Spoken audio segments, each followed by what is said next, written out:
Precious Ramotswe, daughter of the late Obed Ramotswe of Mochudi, near Gaborone, in Botswana, near heaven, wife of Mr. J.L.B. Matekoni, garagiste, friend to so many, but particularly to Mma Sylvia Potekwani, and of course Grace Makutsi, formerly of Bobonong, who was in turn wife of Mr. Puti Radiputi, and a graduate of the Botswana Secretarial College, with 97% in the final examinations.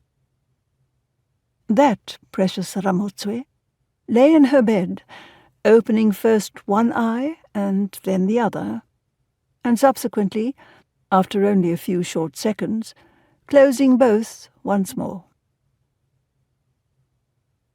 Waking up in the morning, as she had now done, was never too difficult. The hard part, she always thought, was what happened afterwards. To begin with, you had to remind yourself where you were.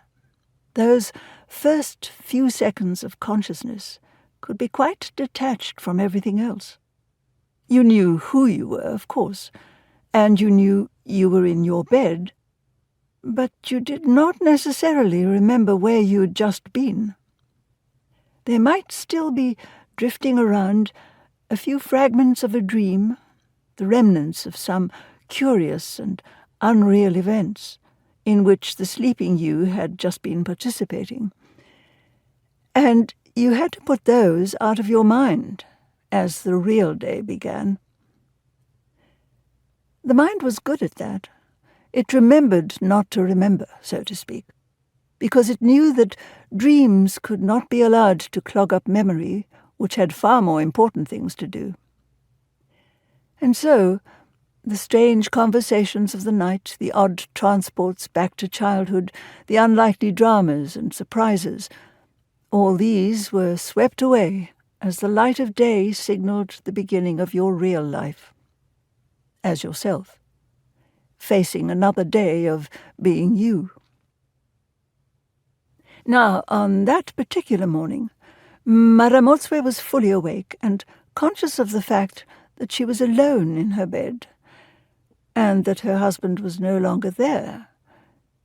You could always tell when there was somebody else in the bed with you, and equally when there was not. There was the silence, of course. There was the absence of the breathing noises that husbands tended to make. And then there was something about the way the mattress sloped when there was nobody to counteract the weight on one's own side. And then, if you turned in your bed, as she now did, you saw that there was nobody there. And you began to listen for sounds from deeper within the house.